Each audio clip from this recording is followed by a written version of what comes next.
Hey, good morning, good afternoon, good evening, wherever you are in the world. Welcome to FPL Don't Panic.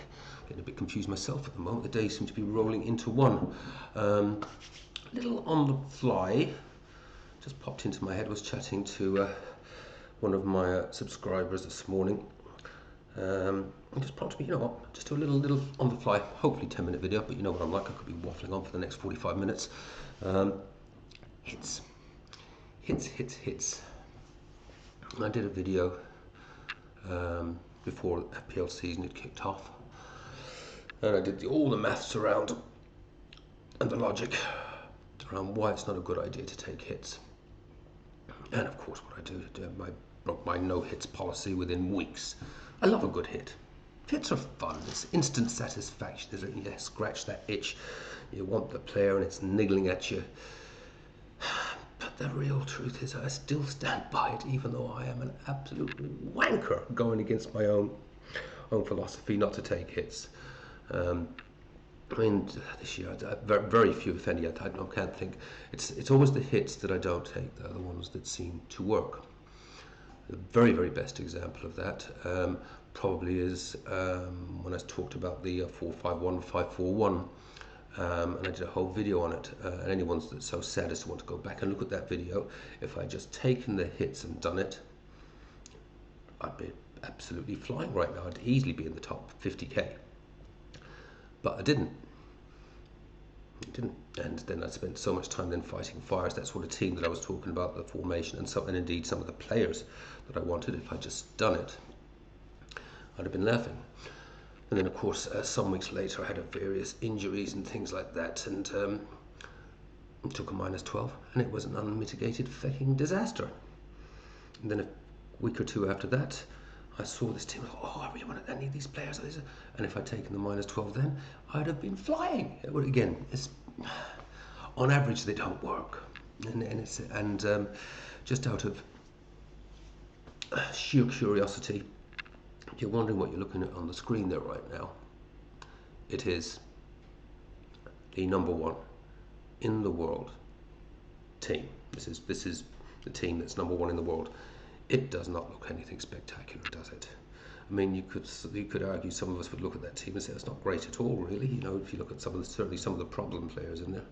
Let me just bring it in over my side.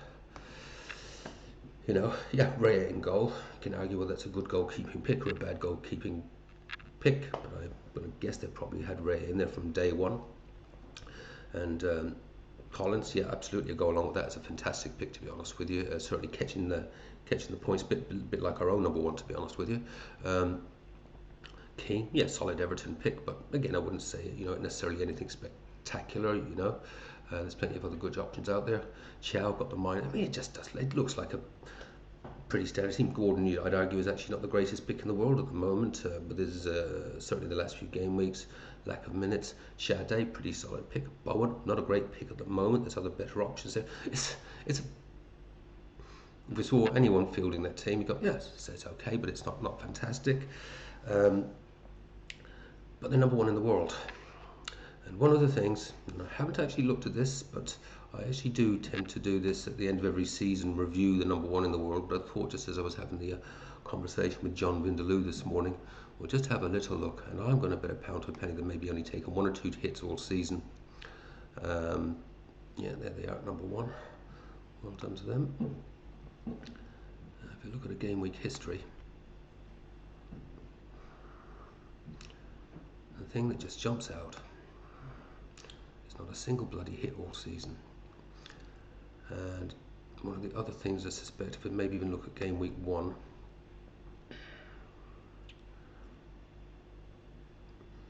actually, on that one I was wrong. I was expecting that I had a very light bench. Quite often you see the sort of top 1, 2, 3, 4, 5 really start out the season with very little on the bench, but that's actually a relatively deep bench, to be fair.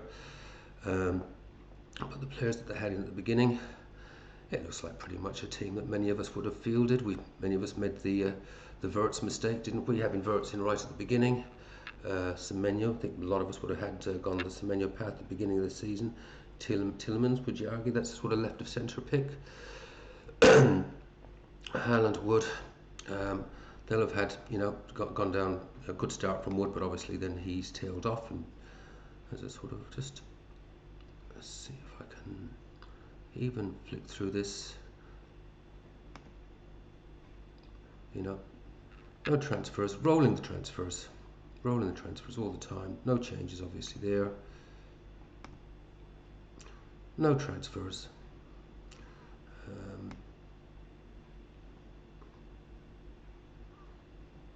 Just flicking through. No transfers. The score's not even that spectacular. You know, solid, but you know, look at all the red flags there. Now Salah obviously had Salah in there. No Haaland. At what point did they switch to Haaland? They will have obviously had to. 26. I mean, we've all had these, you know, disaster weeks in there as well, but still no transfers. You know, just sticking with it. No points dodging, and as I say, obviously, no hits. And certainly after 26, I think many of us would go, right, that's it, I've had enough, let's do 5 transfers, especially if we'd rolled. Did they? 2. They finally did a couple of transfers. Interestingly, going with the big at the back there, which didn't prove that successful either, even with a couple of transfers. 56, nothing spectacular. You look at these scores and you think there's actually nothing, but it's just that consistency of just taking no hits and using the squad. Yeah, and just going back to game week history.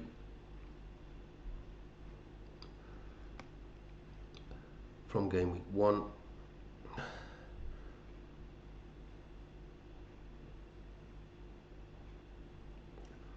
Not a huge amount of what you'd call spectacular scores in there. Some 80s coming in around game week 7, but again, it's just yeah, rolling, no hits, have a couple of transfers, do a few tweaks, and just that consistency of score, even with some absolute disasters in there. So back to the point, the no hits policy.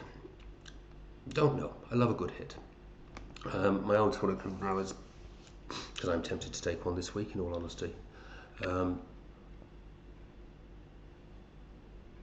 I? Don't know. It's an itch sometimes that just needs to be scratched, but it is that thing of just trying to resist it. And let me just bring this back to their current lineup.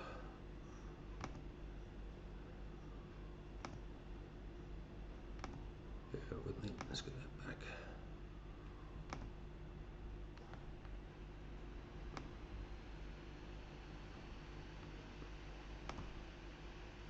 There we go. I think that's the right game. We could get game week 21. Yeah. If I'm going to take a hit now, my own sort of philosophy on it is, I guess, is it, am I looking for instant bang, or does it have at least long-term value? As I said, I'm buying someone, hope we get the instant bang, but got the fixtures going forward. But what I tend to do is, how much, you know, what price a hit. We've obviously got price rises and price drops to consider. That team looking at that, I don't think that will be fully using up their budget. I'm not sure what they've got in the bank. It's got that's usually down here, isn't it? Squad value 103.6 in the bank. 104. Okay, so that's a pretty decent squad value. 104. Yeah, 103, 104, 105. Well, that's actually a very good squad value. Yeah, I wonder how they've managed that. Yeah, I mean, they obviously play a good game. Don't get me wrong. Don't get me wrong. They picked a reasonable team, but they've just stuck with it. If I'm taking a hit myself, I'm looking for instant bang or long-term value. And ideally, I think you need to be looking at both, really, don't you? And the other side as well is the actual cost of the hit. So you're looking to avoid price rises, price falls. How is that going to affect you? And it certainly affected me once or twice when I haven't taken the hit this year, in this season, and then not been able to get to the player I want the following week.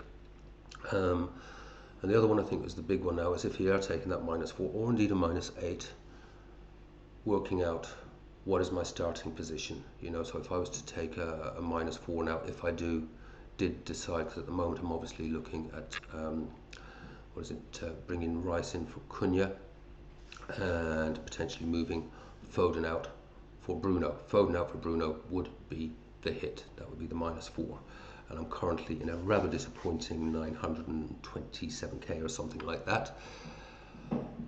Where does that -4 put me as my starting position, and how do I feel about that? Because I suspect, because it's so tight at the moment, a -4 would certainly, I'd say, not sure I'd still be in the top 1 million even. And I really hate dropping outside that top. When I'm always in that top 1 million, even if there's only like 5 or 6 game weeks to go, I always feel there is hope. But you start dropping outside of that, and that slide continues. It's very sad indeed.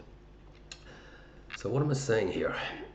The best policy is not to take hits. It still is. I mean, do the maths. -4, what you need, obviously the player, obviously you're coming in, has to get the return, etc. And quite often the fucking player that you've transferred out goes and scores, you know. So it's generally doesn't work, and I think it's proven season after season, because I do this sort of, you know, every season where I look at sort of the top 5, and I will do that again this season, or as a pre-season video looking at what the successful teams did, and invariably they take no more than 2 or 3 hits across the whole season, and they play themselves out of trouble in the yellow flags and the red flags, and the players out of form, they just play their way out. And I can see why that works, because if I had played my way out a couple of times this year rather than taking the hits, it gives more time maybe for the player. And I'm going to use a case here, you know, as to say I want to remove Foden, I'm sick of Foden.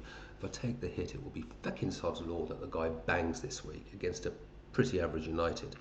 United have confirmed it's Carrick coming in.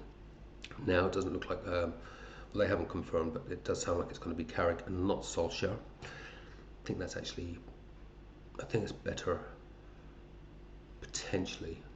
As much as I like Ollie, I think yeah, the football can be a bit scary at times. Fun but scary, and I think United need to sort out that defence and you know, get into a solid 4-4-2 or something like that. That's a story for another day. We'll see how that shapes up. Very hard to say, you know. And that's the other thing with the new manager coming. Is it worth buying United assets, even Bruno, until we just see the next couple of games, because they've got a couple of tough fixtures, obviously. And that's the other reason, probably not to take the hit on Bruno. Long way of saying, I really wish I was better disciplined and able to do what this person is doing at #1 in the world and not take hits. But they're a fucking itch that needs to be scratched sometimes, aren't they? Just to get it done and dig yourself out of trouble. But as I say, as I look across the hits I've taken this year, it's the ones that I didn't take would have worked, and the ones I have taken did not work. So there's no easy answer. Take care, have fun, play your own game. Don't panic. I'll have a little look at this video because it sounds a bit messy in my head, but it might come out all right in reality. I'll see you soon. I'll see you tomorrow with the Carabao Cup. No, probably a couple of days time with the team lock-in. And did I actually take a hit? I'll see you soon. Bye bye.